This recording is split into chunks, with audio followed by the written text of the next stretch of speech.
Welcome back to another edition of the Five with Fez.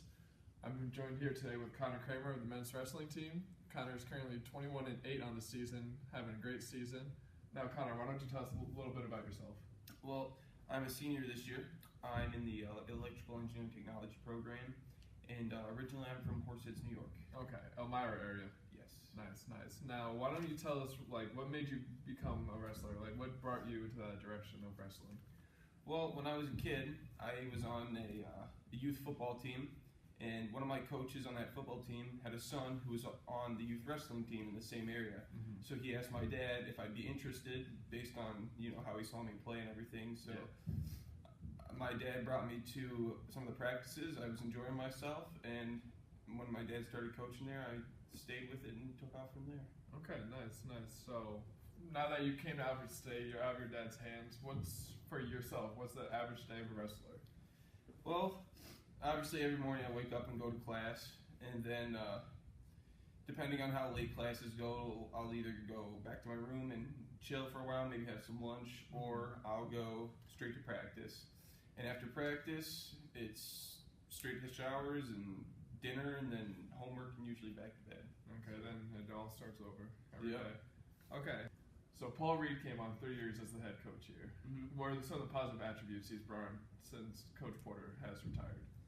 Well, Coach Reed, he's much younger. He's much more enthusiastic. He really wants us to succeed. He wants to build the program and make the wrestling team one of the stronger sports teams on campus.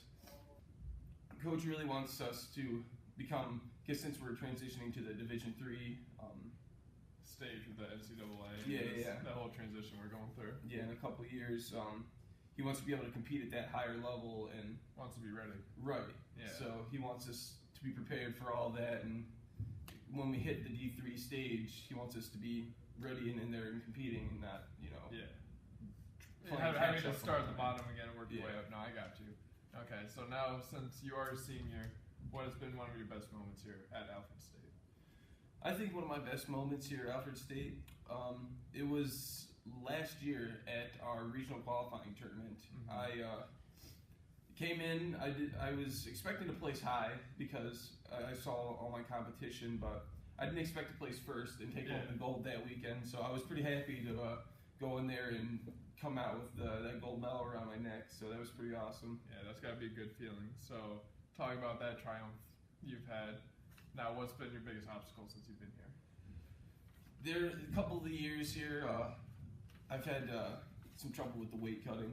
With the weight cutting? You have to control it as you move along, because once you're down, you want to maintain rather than ride the roller coaster up and down. Instead of having to first one guy who's 150 one weekend go to 170 the next. Yeah. That's a lot, but good jump like that. So now we're going to get into some fun questions, some better ones, getting to know you a little better. So what animal best represents you?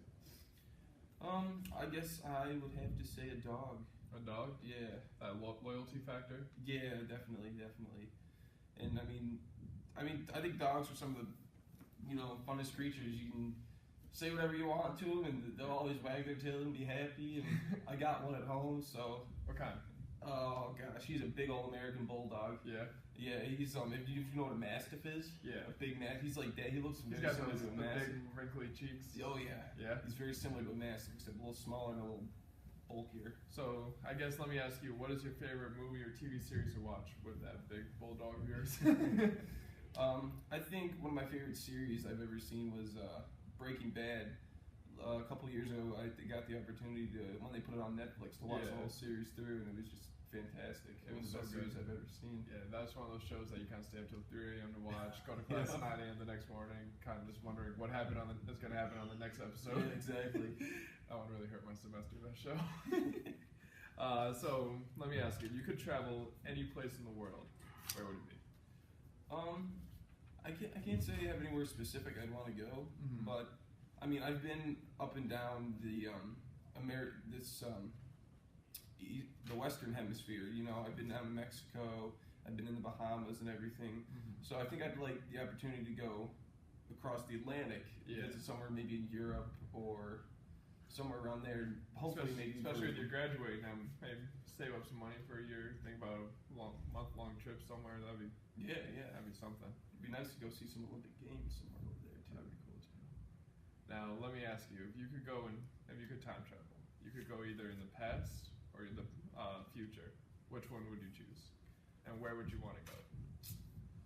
I think I'd stay here in America, and I'd like to go forward in the future, just to see how everything progresses, especially like the technology and to see what we come up with. You know? Okay. See what ideas we can take back to the present and really start making some real money. Exactly. Start buying houses in Europe. There you go. Now, last question. If you had to survive a zombie apocalypse, how would you do it? I think the first key thing would be to go out and find the people you trust. Mm-hmm. Hopefully they survive and you can band together and make a go at it early while you still have time to prepare. Okay. Now, would you go towards a body of water, or would you head towards the mountains? I guess there's advantages to both, but somewhere secluded. Yeah. But definitely the ocean would be a nice source of food if you could get close to one. Well, let's not tell the people too much because we need to survive, you know? All right, this has been another episode with 5 with Fez. Thanks for watching. Konnor, thank you for being on the show. Of course. Thanks for